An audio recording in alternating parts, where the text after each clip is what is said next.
Thank you for coming. You came back for chapters 3 and 4. I am so proud of you. Today, you are going to get Mama Sarah's safari tips on accepting all social invitations and minding your manners. This is the diplomatic tale of the day that I learned even a child can make a difference in a world leader's day. Now, don't forget, please follow me if you would on Facebook Live. Throw in some comments. I can't respond to them now, but I sure will later on when I watch the show. Would you please remember to like me, love me, wow me, and share me, because that's how this all works. I got to get the numbers to garnish the enthusiasm around the world. Would you please look for me on YouTube at Mama Sarah's Story Time. 4 words, punctuation matters. On Facebook and Instagram, I am Jambo Mama. All right, let's get started with today's 2 chapters. Mama says, mind your manners. Really, you never know. Let me tell you about my dad. Dad was a storyteller. When I was occupied with growing up in Wisconsin, my dad was busy with Story Time, an exceptional children's literature program for youngers on WHA radio. This made him an expert on the craft, but truly, he did his best stories at our dinner table. There's a picture of my dad done for a public broadcasting promo shot of some sort. He's in a suit and tie. He looks like a serious guy, but his hair gives him away as a funny guy because there's a little cowlick sticking off to one side a bit. It made him look cute rather than handsome. So it was his least favorite picture of himself, and of course, it was our most favorite. Dad was also an entertainer. I always thought he was sort of torn between serious roles and funny roles, as if they couldn't be born of the same cloth. When he rehearsed his part for All the Way Home, he was somber for months, sad even. When starring in My Fair Lady, he acted like Professor Higgins, and he began correcting everyone's grammar. We all had to learn to roll our R's. We had to stay abreast of his latest role if we wanted a heads up on Dad's mood. At the dinner table, Dad dominated the conversation. We'd be dying to regale the family with our own tales of a fabulous day. If we managed to squeeze in, Dad would pull a dramatic scene-stealing move and take the helm again, reducing us all to boos and hisses from the audience side of the nightly dinner theater. It was fun. Our friends thought we were a bunch of nuts. This made the occasional conflict worth it. My next-door neighbor, Sally, couldn't believe our meals. "Your dad threw peas at me," she claimed incredulously. "Does he always act like that?" "No, Sal, that was strictly for your benefit. Secretly, he hates peas. That's just his way of reminding Mom." When we returned from Kenya, we found ourselves loaded with way better storytelling material. We always started serving a lot more curry to many, many more guests. Our favorite was chapati na kima, bread and meat. Always, like I said. Such a simple dish, you could truly enjoy every flavor it offered. Of course, the meat and the bread, but the spices, too, were exotic to us. I loved the way the same dish could vary so much from chef to chef. Curry is unique to the individual mixing the spices, and I can still conjure up the wonderfully delicious aroma of the curries cooking downtown. It made my nose tingle and my mind wander. My parents didn't have conventional jobs, but I didn't know that. My father was in educational broadcasting, and my mother was a sculptress. Dad's days were spent at WHA Radio Hall. Mom's were spent in her home studio, or at the Foundry, or at the University of Wisconsin's art department. It was my father's work that made our stay in Kenya possible. And it was my mother's research that made all of our safaris possible. Mom, who is now 95, shared a truth with Adam and me not long ago. She said that her parents' home, their dairy farm up in Ripon County, Wisconsin, was the rock that made their atypical jobs possible. Because of that home base, they felt the liberty to move about and explore the world. As she was telling this, she started to laugh. You know, take it from me, it pays to listen. Did I ever tell you how I came to agree to the move to Kenya? She closed her eyes and began. One night, I was reading a story to the two of you when Mick came rushing up the stairs. He said, Mary, I have to interrupt. Would you like to have some Kenyans come to dinner? I said, yes, that'd be fine. Now, the grandson of the chief of the Kikuyu tribe had recently enrolled at UW, so this was not much of a stretch. Then, she went on, the next day I learned that what he'd actually said was, and here she suddenly popped open her eyes for dramatic effect, would you like to move to Kenya in the winter? She chortled at the memory. It's a good thing I'm adventurous. My parents deserve so much more attention than I'm about to give them here. Their lives were rich and the stories are endless, worthy of another visit. This story, though, is the one I need to tell, the story I didn't get to tell when I was living it. This is the voice of the girl who was too loud, too dramatic, too talkative, too chicken, too me. This is the voice of the girl who badly wanted to take the helm herself. I wouldn't want my tale to leave anyone with the impression that I don't appreciate the choices my parents made. Thanks to my parents' decisions, we rode with scientists, explorers, and all-round adventurers. We were chased by elephants, charged by rhinos, scared by hippos, and courted by ostriches. Most importantly, we met the Africa that Africans live. We met and fell in love with its people. They wrapped themselves around our hearts and gave us unconditional love. We nodded, smiled, and waved every minute, most of the time. A couple of times I did get really scared, usually with the wildlife. But while my parents got to mingle with lots of la-di-da types, I can truly say I'm the only member of the family who received a personal Harambe greeting from Jomo Kenyatta, and all because of my wave. President Jomo Kenyatta was known fondly for his unity call, his Harambe wave. He carried a fly switch made of a colobus monkey's tail. He snapped it up in the air above his head with great flair whenever he shouted out Harambe. Everyone took part in this routine with great enthusiasm, not so much out of love for his politics as love for the pomp and circumstance. This was Jomo's call to all of us. Together we will succeed. There was emotion and history behind every voice. Whenever he drove by, people on the street and we would stop in our path and join him. We joyfully answered his call, Harambe! It had the effect of one of those flash dances that people in this century are always pulling off. Play along, you'll have more fun. Still my mother's best advice. Living in the Hurlingham neighborhood, I could easily walk to school. Those streets were properly paved with actual sidewalks, probably because Jomo's presidential estate, State House, was right around the corner. Flowered, fragrant hedges lined the outside of each house, buzzing with wee birds.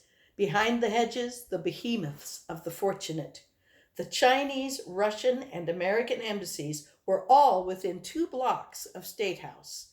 The best part of this scenario was that all 3 of these foreign embassies occupied enormous mansions that looked down into a sort of a mini valley, in which was set the country's only inland military base at that time, the Kenyan Army.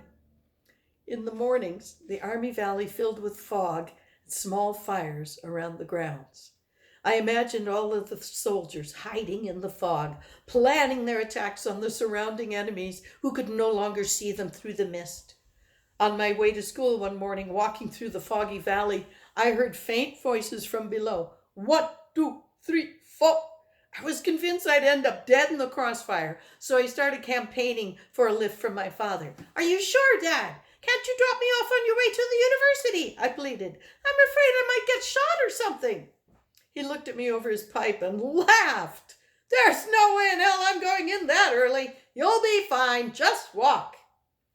I established a pattern of running past the embassies to the safety of the front of State House. It should not have made me calm by any measure, but it helped anyway. I made it to school every day. It was 1967. Jomo and his wife were much loved by most citizens, even though he had led one of the world's most violent revolutions. I'm sure much of his respect was fear earned, but at this time they were both adored. The people called him Mzee, old man, the highest term of respect, and she was Mama Ngina. She was loved too, even though the locals said she spent too many shillings on hats and shoes. My school had the distinction, by proximity, of being chosen to wave the president in and out of State House to mark important affairs. I loved the assignment because there was so much genuine enthusiasm from the whole school. We screamed with proper schoolgirl crush thrill when we saw Jomo, even more than when we thought we'd seen the Beatles, because we'd heard that Paul and John were staying at the Grosvenor Hotel where we did our swimming lessons.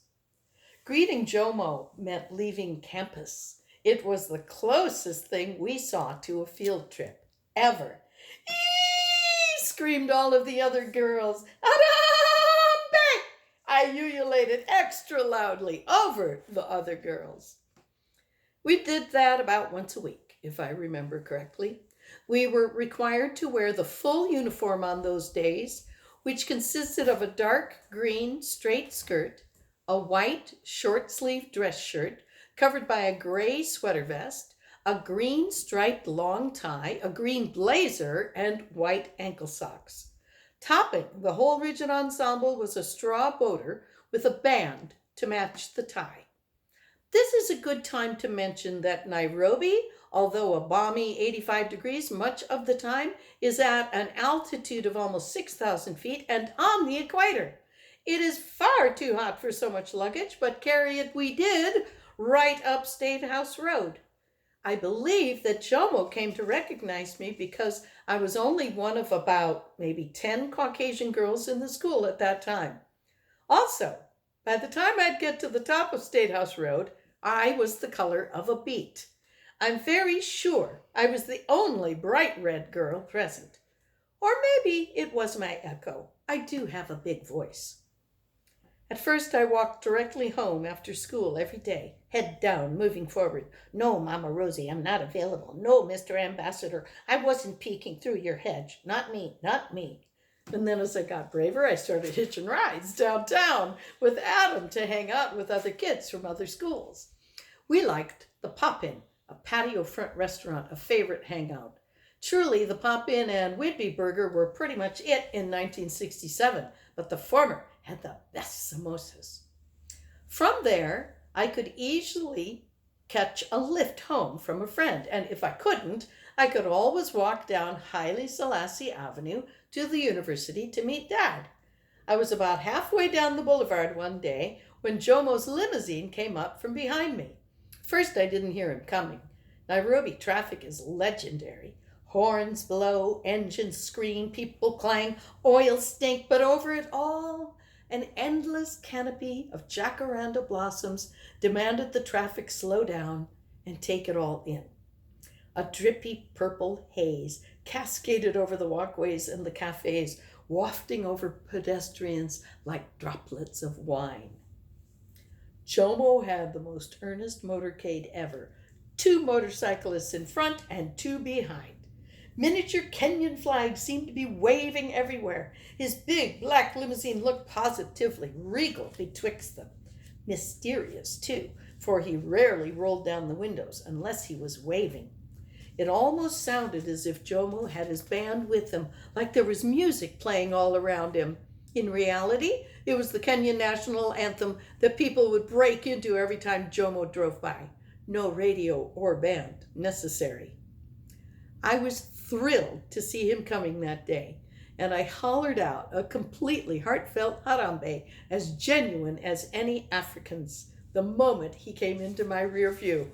There was no one else on the avenue that day. I don't know what I was thinking. When the entire motorcade came to a screeching, intimidating halt, I knew they were stopping for me. I seriously considered turning around and running like mad back to the pop-in. And then I thought about pretending I didn't understand his Swahili. The limo stopped before I could figure out a strategy. Jomo slowly rolled down the rear window, his own window. Not even electric. He cranked that thing just like a regular Kenyan. And when it was finally down, he called out to me, "Jambo, mama." I absolutely froze in my tracks, still planning my exit without taking my eyes off of Jomo. I wondered if he had recognized me as the beet red girl. I answered him, "Jambo mzee." He appeared to be pretty harmless. I'm sure I did too. I was dressed very nicely, president meeting worthy in my school uniform. I took a brave warrior stance before him, and I prepared to represent the Mickey family with my best manners. I realized it was better I had stood my ground. My buddy, Jomo, told me that he liked the way I echoed his call when he drove by. He had recognized me. I wasn't wrong. He asked me several questions about my studies, but his last totally confused me. It was, "Are you a good girl?" Inside, I thought, what on earth is that? But aloud, I said, "I think so," with the emphasis on think. And he laughed. The long black limo began to pull away from the curb, and just as it did, Jomo turned to me again. And he smiled at me with his very famous toothy grin and called out, "Araba!" One more time. Just for me. For me.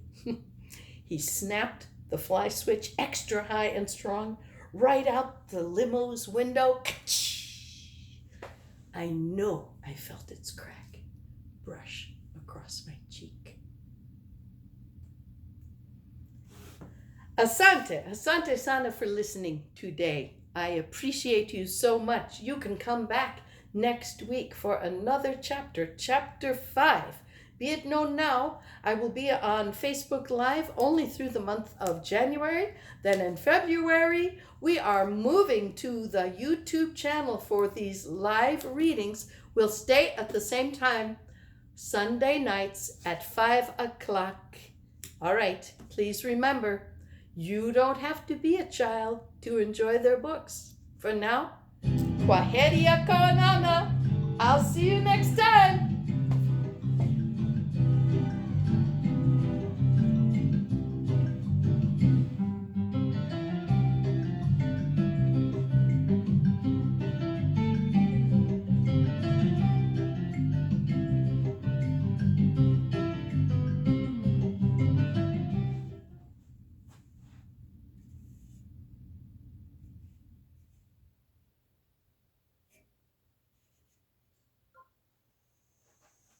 Forgot how